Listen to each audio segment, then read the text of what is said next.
All right. It's a pleasure for me to introduce Dr. Franco Pistilli.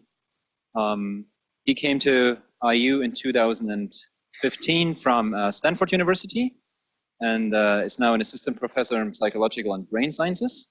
Research Technologies has worked with him for a number of years in a number of interesting projects that even has resulted in some grant funding in the recent past. And today, Franco has given a talk in this venue before, and today he's going to give an update on the work that we've jointly worked on. Okay, can you hear me? Good, thank you very much.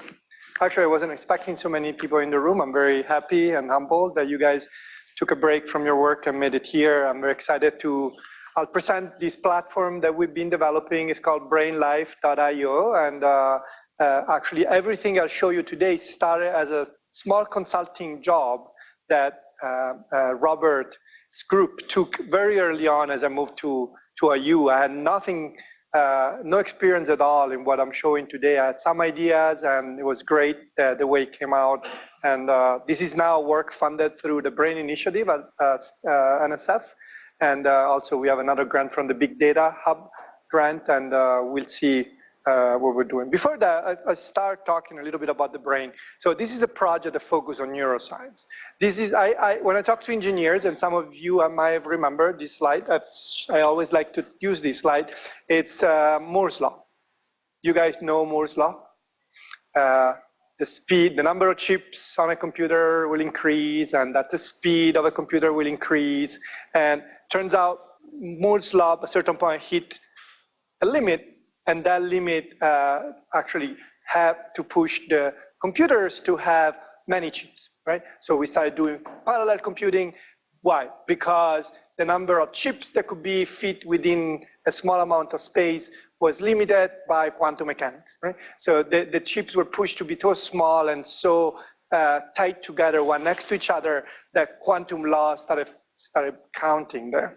And well, that's the reason why we have now multiprocessors, and that's why we do big data computing by using large computers, clouds, or HPC computers like our Big Red 2.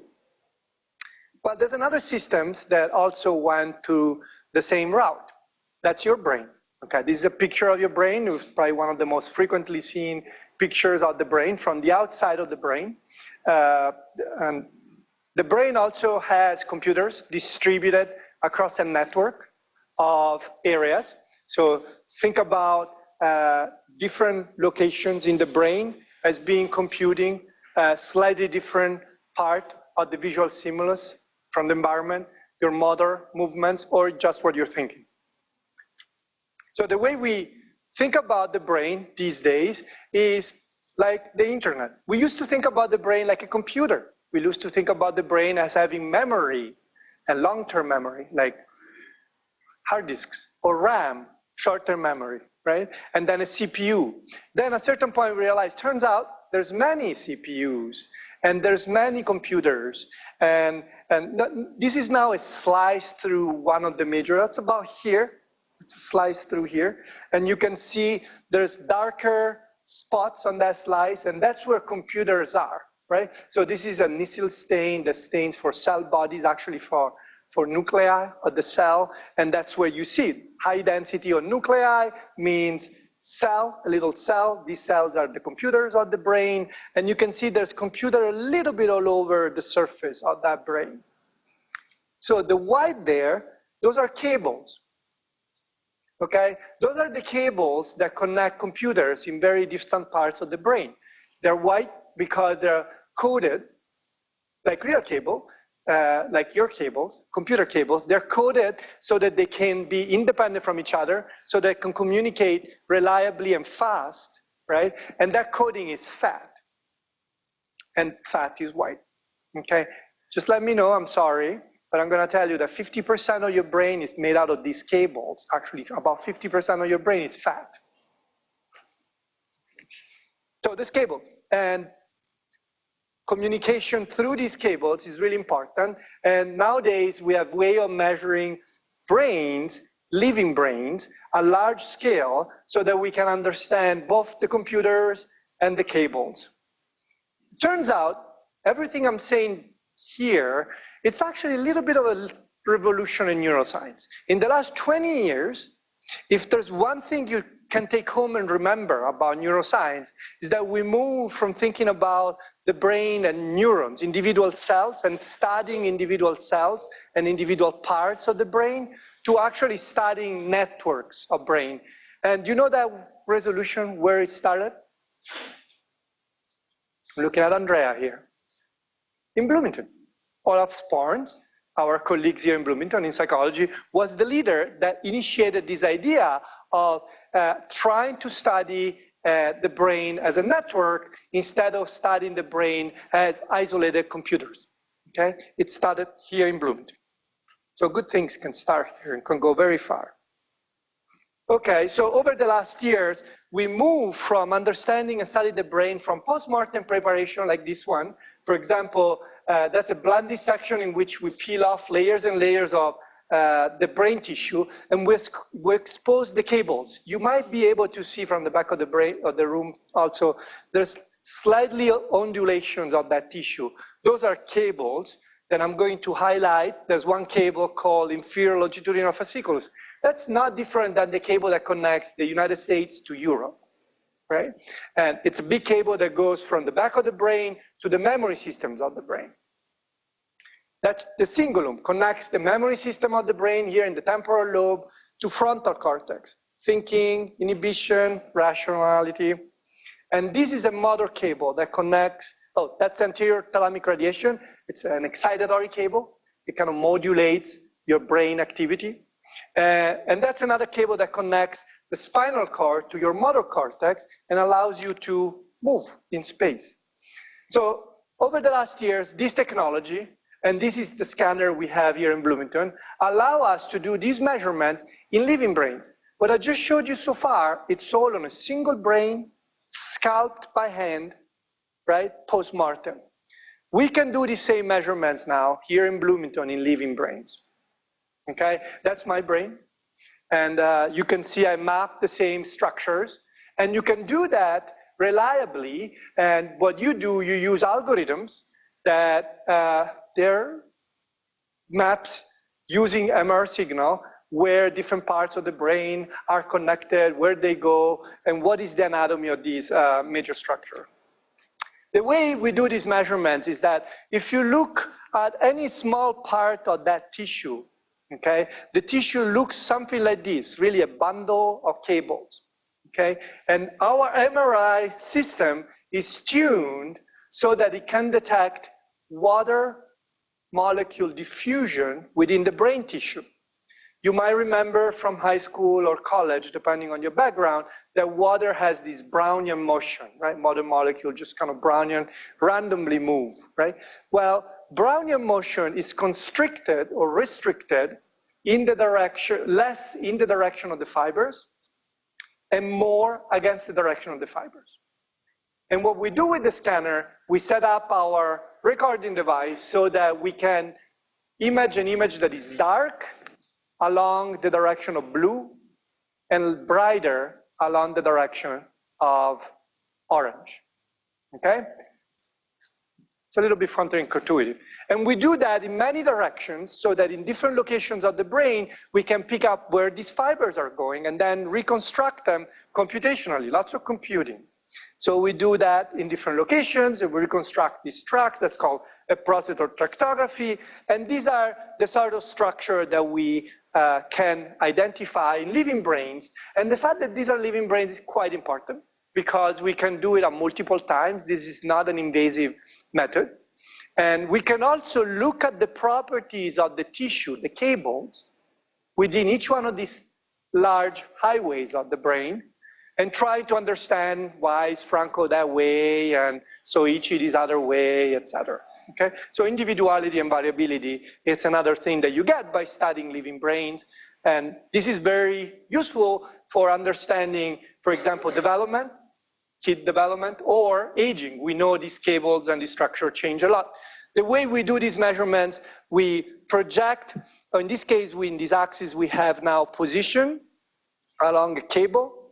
That's one cable, that's the corticospinal tract mapped in an individual. And we have fractional anisotropy, which is one of the indirect measure of the microstructure of the tissue of these cables, right? How is the myelin, how are the cable doing in these individuals? And you can see, for example, there's many individuals, and one of them here, slightly different of the distribution. Something is different in that individual. Maybe we should take a look there. That's the type of question we can ask here. And we have seen that these cables, that these measurements can inform us about many types of disease. Alzheimer is one, development is another, dyslexia another, reading difficulties, and many of them. Now, this is just one type of measurement in neuroscience nowadays. There's actually many types of measurements. This is a 2014 plot that I really like. It maps space on the y-axis, and then time on the x-axis. It marks each one of the different measurements we have available in neuroscience to map the brain. We can go from days, measurements that can capture events that cover days, up to milliseconds, okay? And we can go from microns all the way to centimeters, inches. All of these can be used, or most of these are being used to map networks. There's networks of the brain at different scales. And in fact, recently Olaf and Danny Bassett, they plotted another similar plot that maps all the different scales on networks that are related to neuroscience that we can map. So you can see here that some of them are EM imaging, very high resolution, and can be used over different times. We also have social networks, events that happen at large number of populations where you need a lot of individuals to do it, right? So all this new way of thinking about neuroscience and measurements has been moving us toward requiring more data, different types of data, different data with different resolution, and different quantity of data. So in a certain way, we've been moving slowly but steadily toward a big data era for neuroscience. Now, these are some of the projects that have led the way to this big data era in neuroscience. That's the Human Connectome Project. That project collected 1,200 brains in St. Louis, Midwest, okay? And those are baseline brains. They're scanned from normal populations. They have a series of measurements of behavior and background of these individuals that you can study. It's an available data set for everyone to use. We have it here in Bloomington, by the way. The ADNI data set, it's older, and also it's been collecting up to 1,100 brains, okay? That's for Alzheimer's disease neuroimaging initiative. Many of us have used that data set for studies here in Bloomington, up in the medical school or here. Another one is the adolescent brain cognitive development. That just started last year. They just started releasing it. 10,000 kids that will be mapped and their data will be released through adolescents to try to understand our teenagers, okay? It's a big NIH project. Oh, yeah, good luck. It's a great project. The UK Biobank is actually 100,000 brains that through the public health system in UK signed up to participate. Actually, the number is 500,000. There's 500,000 people that signed up to release their the medical records for the good of science. Of these 500,000, 100,000 agreed to be scanned. Their brain will be scanned with MRI, okay? Now start thinking about it. Every one of these files, there's about 6 files per individual. So there's really 600,000 files, about ranging between 500 megabyte to 2 gigabyte, okay? Start downloading that on your laptop. So in a nutshell, over the last years in neuroscience, we moved to pictures like this, literally sculpture, handmade, pictures of anatomy, to pictures like this. We've been digitizing the brain, okay? And as we know, digital goes to scale. Digitals allow us to measure at large scales of individuals. But there's also pros and cons of digital data. Digital data has different properties of SNR and resolution. And different property of SNR resolution provide different windows on the structure of the brain. So we went from 2005 to 2015 from 2.5 to 1 millimeter cube, which is actually a 13-fold increase in volume, decrease, right? So higher resolution. That has brought us to see structure that we didn't see before. So this is the same slice at actually 1.5 millimeter resolution and 1. Okay? Do you see here how this structure suddenly shows up? Whereas here, it was hidden in the background noise of the resolution. So they're really opening a lot of doors to us. But there's also problems, and this is one of the examples I have here from my work. To reconstruct these cables, to use this data, we use computing.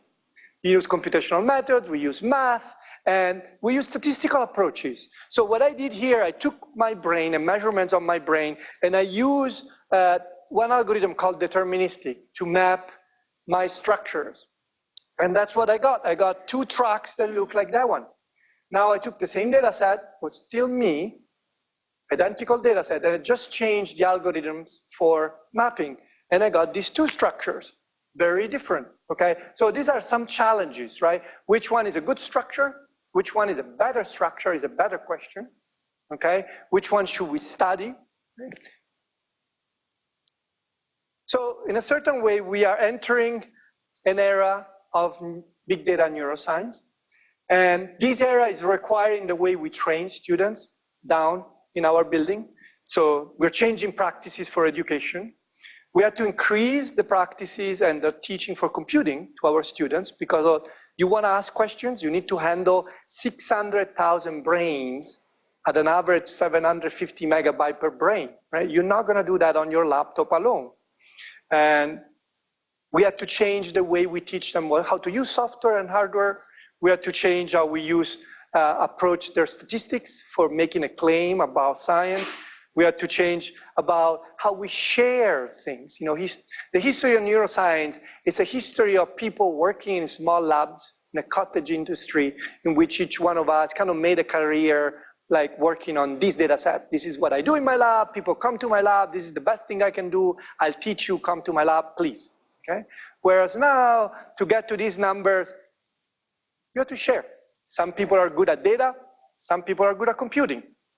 We cannot be all good at the same thing. It's just not going to give us enough time. So we're opening to transdisciplinarity. The goal is to increase the pace at which we discover things and we can open things. Now, with this sharp, long background, that's where we started. That's where I was standing when I moved here to IU about 5 years ago. And at that point, we started this project called BrainLife. Actually, we started conceptualizing the work that led us to this project, because really, this project is 2 years old, 1.5 years old. So the mission is to promote neuroscience engagement and promote access to neuroscience data from individuals from different disciplines, computer scientists, neuroscientists, psychologists, everyone. Engage multiple communities of researchers, also to what we call upcycling data. We would like to take brain data and give it to you guys and show us what we can do with it. How should we set up the hardware for computing? Given that we have these 100,000 brains that I would like to have in Bloomington, right? So what is the best way to do that, right? I'm not gonna design that, okay? So upcycling means that a challenge for neuroscience can be brought to a solution in a different field. And then in that process, we want to promote sharing the data sets across all communities. For example, the Bloomington campus community or the IU community. We do this in the project by what we call open services, okay? These are web services that are open to communities of researchers. Some researchers come to use the services, others come to actually advance the services, depending on their background and expertise. And we do that by providing seamless access to infrastructure through this NSF funding. So the platform, it's open source, and we had about 66 collaborators that signed up with interest early on, and we've been actually growing. We lost some people, we gained some people, but we're about a good amount of work. Now, in every one of the examples I've given you so far, right, you might have seen that I've been talking about data, I've been talking about computing, and I've been talking about processing algorithms. All these three things have to come together every time we do an experiment in neuroscience. So I like to think about what we're doing in these terms. Okay? Every time we perform a computational experiment, the three main axes have to come together. Data, stored on some system, computing, processed on some system, and analytics, right? Network science, processing tools, pre-processing tools, denoising systems, right? And every little cube in there, in that space, it's an experiment, maybe an experiment that a student in my lab might have done. For example, might have taken this software from Harvard called FreeSurfer and done some processes on Big Red 2 using some data that we have from the human connector. Or take my algorithm, Life, or some tractography from DiPi, which is one of other tools that we have here that I used for the last 2 years, and done different experiments. Data are computed on Big Red, or are computed on Azure, or computed on Jetstream. And all those three axes always have to come together. That's the only way science can advance. But this is not normally an over thing for every one of us, right? There's a building for computing. There's a building for neuroscience. There's a building for network science. We need to come together, and you see, that's the only way. Now, let me start also telling you another way to think about this. That's Dan. He's a graduate student in my lab, in this 4th year now. When he came to the lab, he was coming from philosophy, no coding skills, okay? And he started digging through, playing through MATLAB. At that point, he was doing MATLAB. And I started worrying, because this graduate student is gonna graduate in 5 years, gonna leave some code on some computer that will die, by the way. And then I am responsible for his data, his results, and his publications. Who knows where he's gonna do? Maybe he's going to go work on Facebook, right? And what do I do after? So in fact, I reached out to Robert right there. I said, oh, I want to put the data in the data center. I don't want the data in my lab. Okay, that was one thing. Sandra instead is very different. She's a graduate student in Groningen in the Netherlands. She came to my lab 2 years ago for 6 months and learned all the methods we do. She's interested in eye disease. She's interested in understanding how eye disease changes your brain. It does, right? So eye disease, okay, turns out, reduces the inputs to the brain, which damage the tissue of the brain. And she was interested in that. She wanted to use the best method, but she's in a medical school. She had no computing, she had no technical skills. She wanted to do science the right way. She went and collaborated.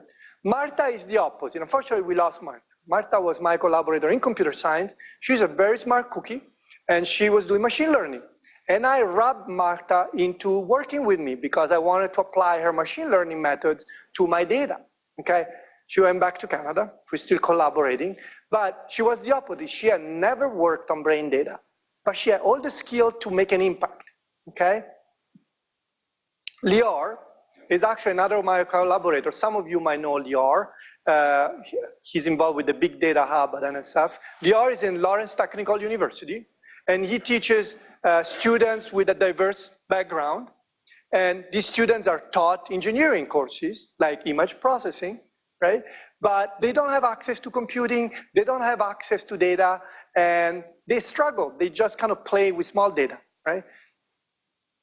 Conchetta also, she's interested in Alzheimer. She wants to understand Alzheimer. She needs to handle big data sets. All these people come historically to collaborate with each other in a way that is, hand by hand, case by case, person by person. Every time we kind of reinvent the wheel.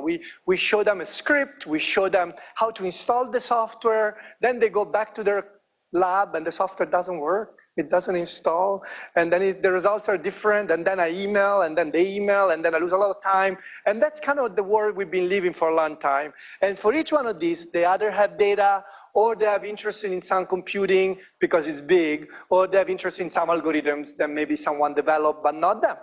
So all these cases are addressable, I believe, through a platform. Okay, and that's why we developed, that's another reason why we developed BrainLife.io. The platform has a web interface that allows people like Marta or like Andrea to come and register an algorithm for processing, okay, a network science algorithm or a machine learning algorithm. You can take your code, follow the specification, and publish the algorithm on the platform. Publishing means the algorithm now is an app that exists on the platform that other people can use. And you can choose who's using it or not because you can set priorities. People that have data can come and upload the data or map entire projects on here. For example, we mapped the Human Connectome project here in addition to other 10 or more of them. So these people want to use the apps that Marta or Andrea have put, right? And they have data. They don't know how to process their data, or they don't know what is the best way, or they just don't want to waste the time to the computing or installations and all that.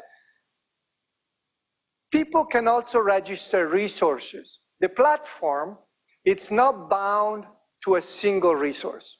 We spend actually a lot of time on this because many of the projects we're seeing out there, they are single-handedly buying into a single provider. Can be Amazon, most of the cases is Amazon, sometimes is Microsoft, okay? And what happens, the business of the cloud, is that they teach you their services, you learn their services, now you bought in, okay? It's really hard to move out. As soon as you run low in funding, which happens in research, unfortunately, you are actually out of business for a little bit. You cannot do your research. We spend a lot of time, so Ichi did, in making sure that this system would allow registering new resources, let's say Big Red 3.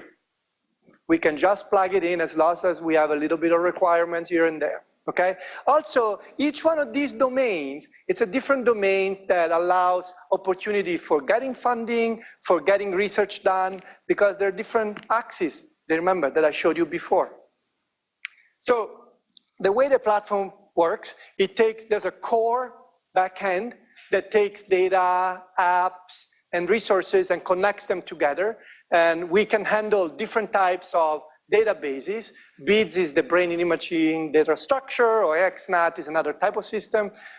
We grab apps from GitHub, so we don't reinvent too much about everything that is software maintenance, soft issues, problems. Everything is handled through what we all know, GitHub. And the apps are grabbed from GitHub. They can be Dockerized, or actually we also use Singularity, that's what we're doing here. And they can be pushed through HPC systems or cloud systems, either of them. So now we are on Jetstream, we are on Azure already, we've been computing a lot on both. We were on Karst and on Big Red 2, and now we're on Carbonate. And what we do, the system takes the apps, takes the data, generates what we call data derivatives. These are processed data at different stage of processing that are tracked, maintained, there's provenance, we know what happened, everything. Now, a little bit more technical, but I tell you, you should talk to Soichi later on if you're really interested in the details of the technical aspects of this. We had developed this system called Amaredi. He has developed a system called Amaredi. And then we have also a warehouse. Everything goes through APIs. There's some databases, which could be, now it's Wrangler, it used to be Jetstream. And we have GitHub apps. We also have what we call data types, BrainLife data types. The BrainLife data type is really unique to our project, allow apps to communicate with each other. So if you write an app and your app needs a brain scan, T1, an anatomical brain scan, and I wrote an app that needs that. The two apps can communicate the data with each other. It's really important. And we have a UI, we have a command line interface, and we have other components. But the important thing is that people like Marta and Lior can come to this platform to publish their code. Their code will be reusable by other people. And people like Sandra and Conchetta can come and use their code and put their data. So it's really a place to meet, okay? You don't meet with people, you meet with research assets, okay? And that's what we're thinking about. On the platform, you can analyze, you can get credit, and I'll show you what I mean by that. You can reuse, you use the app, reuse the data. We're hoping that people will share data. Obviously, sharing app is good. You get credit for it. Your name is there, your users is there, etc. And very interesting, unique, and that's the first publication that will be coming out soon in Nature Scientific Data. Hopefully, it looks like it's coming out.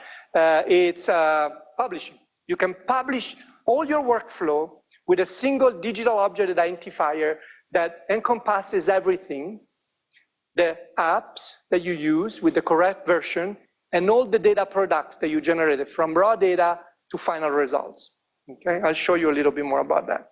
Now, the fantastic thing here is that we developed all this here with a very small team composed by myself, Soichi, and a bunch of graduate students, okay? And that is different than many of the other systems that you might have seen, where it's all companies and teams of engineers, okay? But that is actually a competitive edge that we have, because we did it in such a way that is easy enough, we think, for graduate students to do it. So hopefully, it will be easy enough for many people to do it. The platform allows for analyzing and visualizing, upcycling code and data, and publishing results. So I'm going to skip now to a little demo of the platform.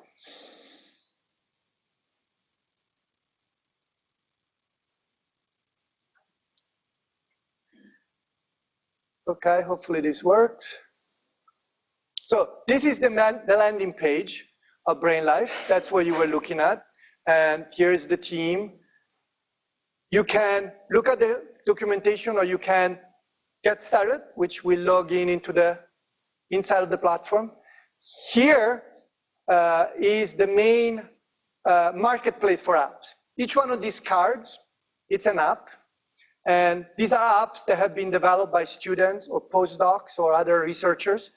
Most of them are in neuroscience. Many of them are in Bloomington. Many others are not in Bloomington. And you can, we're using cards because that's been a winning model for Google and for Amazon, and I like it, and I think it works. So you can click on an app. For example, that's a network neuro app. Let me see the app I want. I like to use this one as an example. Every app gets a card. The card provides information. The card gives to the app some basic information. You see below the name of the app, BrainLife-Life. That's actually the link to the GitHub code, okay? So I just clicked once, and in a second click, I can go to the code on GitHub. Here it is. This is the code that implements that app. That was 2 clicks away from where I was inside the app. Now, there's a DOI associated with this app that you can copy and put into your papers. So if people want to cite you and say, this is what I've done, this is what I'm using, you can point to this app. And the app describes the inputs and the outputs. These are all data types, what I was talking to you before. The internal objects, software objects that the platform understands. The platform has this smart infrastructure background that can understand inputs and outputs.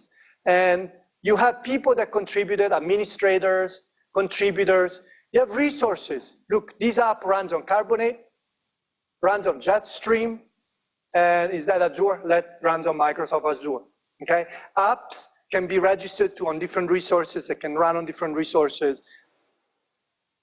Everything here gives you some feedback. This is how often the app was used. We grabbed the README file from GitHub. lots of details here. The person that used, how many times this was used, and all this information. You can edit it. You can do a lot of things on this app. There's many apps. One too many. So this is the App Store. There's about 130 apps.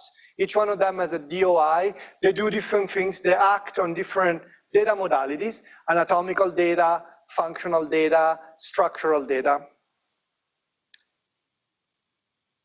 The other thing you can do here is process the data. So let me close this one. It's hard for me to see that screen, unfortunately. So these are now projects. The workflow here is divided into projects, and each project has data sets or a landing page. I actually don't know which project I found. This is a single project that someone put there. I have access to many of them because I help many of my collaborators. So this is a good project that we're just trying to finish the publishing. There's information how to use the project, who developed the project, all the information you might want to have. There's some social commenting that you can do if you have a problem with this project. Then there's tabs. This is where the data sets live. Each one of these items is a data set. In this case, there's about 1.5 terabytes of data in this project that are organized into data types. So I'm going to try to find a data type. I think that's a good one. I haven't looked at this one. Here, that's a data type. It gives neuroscientists basic information. It's a white matter segmentation. It was done by deterministic tracking using stream tracking, and then it was segmented by this software called AFQ. These are all information that neuroscientists know, okay? And you can see information about the inputs and the outputs. You can actually look at the provenance of this data set. Here is where you see this data set was created by taking this initial raw data, and then going through all these apps with all these parameters. It's all kept track here. And the data set, the interface gives automatically some feedback to the scientist so that you know what is the quality of the results that you received. But you can also look at the data set, and I think I preloaded some of it because this is data not on the cloud. This is that data set. Okay, this is the major tracks you've seen before, but now it's being processed on the cloud through the platform. Okay, you can look at a few of them or just half of them and do a lot of manipulation.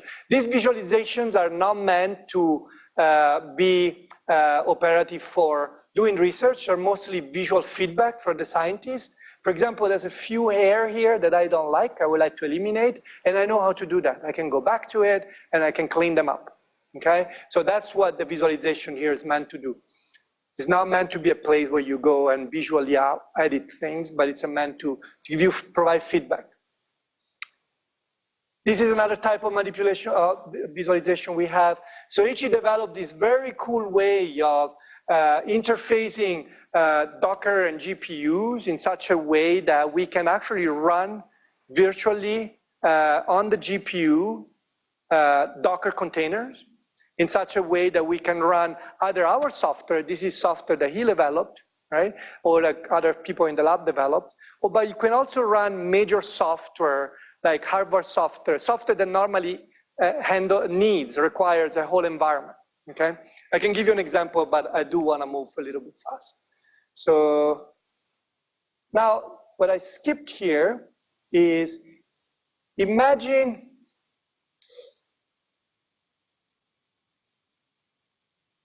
I'll close this one. Imagine if you were to process a whole data set, you can click a button and publish, okay? What publication means within BrainLife, it means that you create a record, and I can tell you guys what we're doing there. We take the data wherever they are, mostly on Wrangler now, and we move it to SDA, okay? We make a preserved record on SDA, okay? We assign a DOI to that record, and the record contains all the data that were processed, all the data type, the way you just saw them, contains information about who was managing it, who analyzed it, all the provenance, so all the versions of the apps that each data set used for, so this is the record, is contained here. We can version the data, so in this case we have version 1 and version 2, and we're now waiting for the journal. And everything, this record is pointed by a single digital object identifier.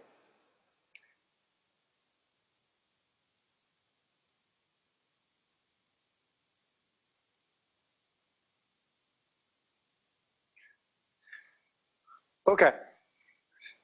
We can talk more, and please contact Soichi if you want, or me, and we'd be happy to tell you a little bit more. Platforms. Obviously, platforms have done a great job in outside of academia so far.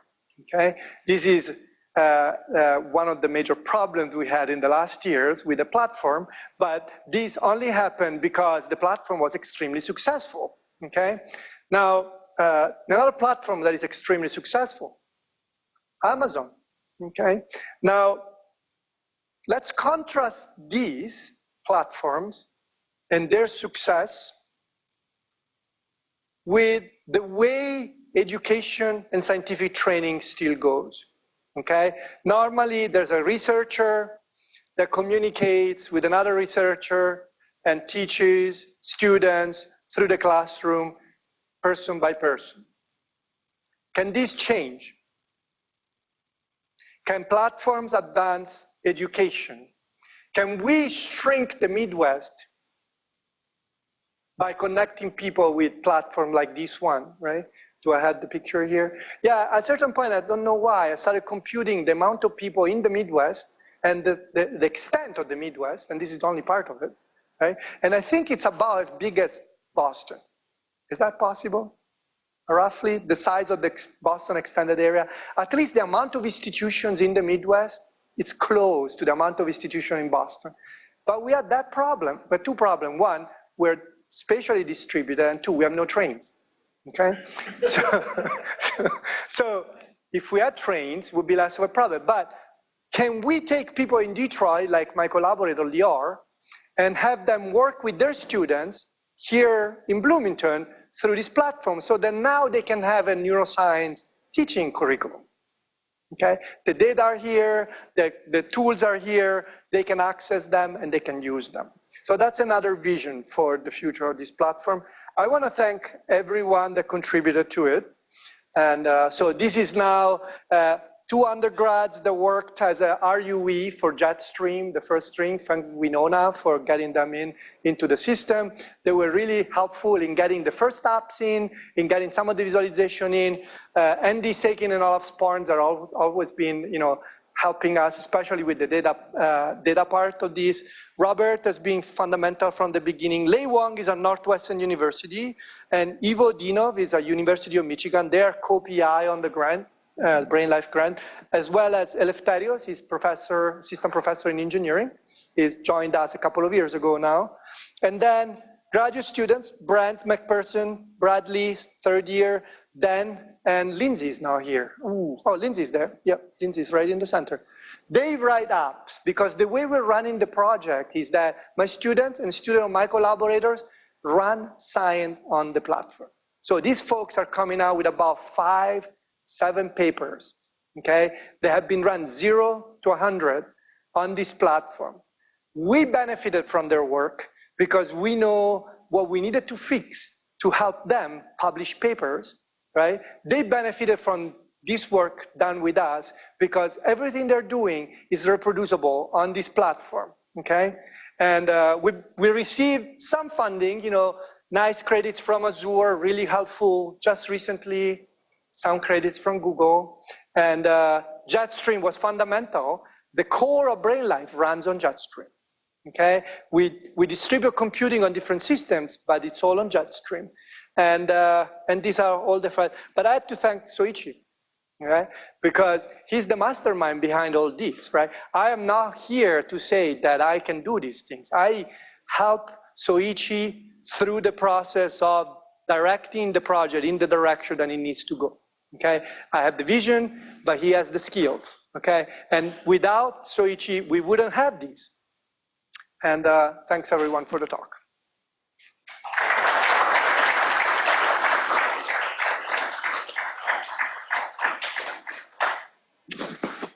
believe there could be questions now, also from online. On your very first slide. Wait. Yeah, on your very first slide, you showed the singularity occurring in 2045. Really? Oh, is that really? Yeah. I know it's an old slide. I think it's an old slide. Is it wrong? I think it should be 2018. Okay. How come? Alpha 0.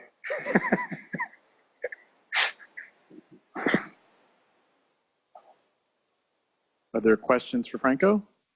You can look online as well. If anybody online has any questions from IUPUI or other places, you can type them in the chat.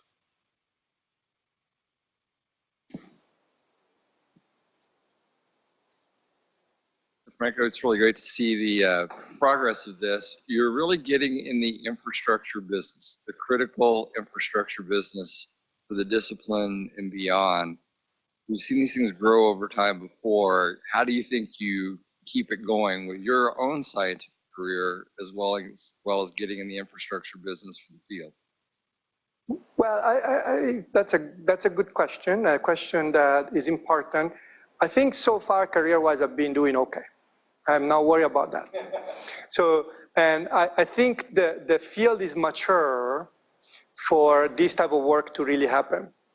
I do not want to be, and I will not be, an infrastructure person. What I want to do, and that's why I'm here, I want to work with people that do really infrastructure.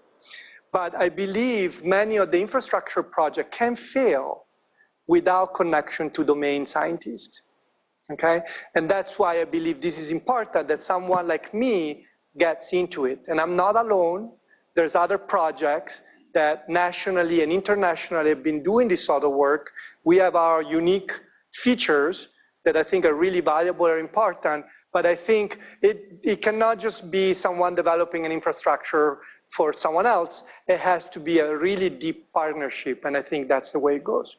I'll keep writing my grants to understand the brain, and I can work with you guys to do something big and bring it something good, some good here that you.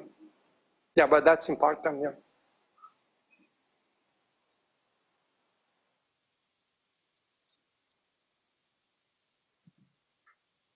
Just a quick question on clarity. I'm curious how broadly available this is to brain science researchers. Is this available within IU? Is it available nationally, people interested, or internationally? Yeah. What the breadth is. So it's available. You can just go and log in, literally, okay?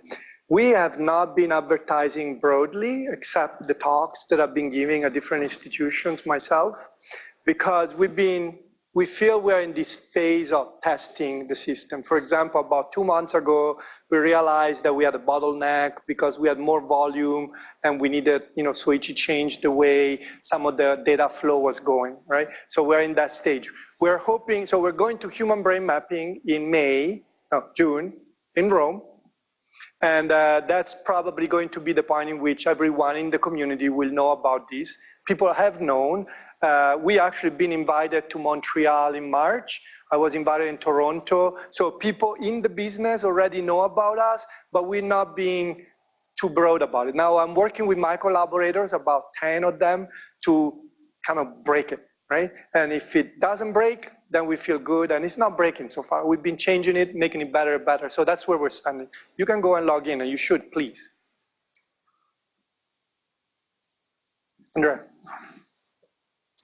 So I'm thinking about quality control in the sense of is there a way to implement a peer review system where, so what stops me from uploading an algorithm that has a bug in it, and the next day, just because I've published so many algorithms, people are like, oh, this person, they are a data scientist, so they start using my code and then publishing it, and then 3 years later, there was a big bug in it, and all these publications are wrong. So is there a way to control for that kind of a thing?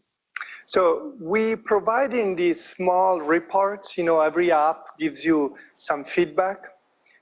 If your code has a bug, that's a problem whether you write a single paper alone as much as if you then also publish the code here, right? So the only difference is the volume. You worry about volume. What if I publish a single paper with code that no one can use because it's hidden on my desktop? Then I only make one mistake. Whereas now I'm putting the code on the cloud, right? and that could be a big mistake for many people. But what's been happening for my students, if some of the student writes an app and the other users, other students use the app, they figure out there's a bug right away. It's much better than the old model where a student finished 6 months of work because figure out that there was a bug, right? So Bradley writes an app, Lindsay uses the app, this is weird, they start talking, etc. If everything is on GitHub, you can make a version, you can make a branch, you can take a different version. So in a certain way, I don't think making it open solves the bug problem. That's a human mistake, right? But it allows actually to quickly finding the problems, right? And there's been cases in neuroscience, neuroimaging, in which people actually produce a whole package that had bugs. And I know that human mistakes can still happen. I believe in a certain way there's a faster turnout for bug reports and quality control, but I'm open to discussion about that. Rick, are you seeing any use of the platform by labs, like commercial labs? Oh, so we monitor that? No, we monitor location, but we don't actually know at this point if the user is using a Google account but is doing something commercial. That's a good discussion that we should have a certain point, because at this point, being running on NSF resources, I know there's a little bit of a limit. I don't feel like that's a problem yet. No, we haven't hit that, but it could happen. It could happen.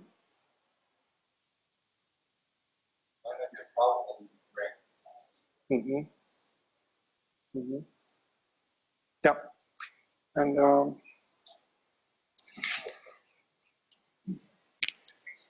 Hi, I'm just wondering what goes into transferring an existing workflow. Let's say you're used to using Python notebooks to do some of your processing to your system, and how much your sort of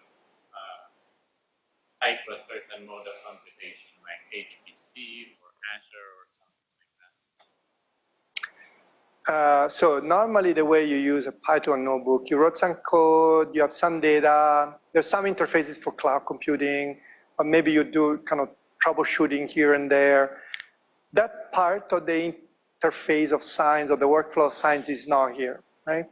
Once you're happy with your workflow, many of us just leave it as is, right? Whereas this platform pushes you to take care of it, right? And publish it into this more stable version that is on the platform, okay? So in a certain way, you can continue to do what you want, but if you think this is something valuable, then you can move on to the next thing, okay? Does it make sense?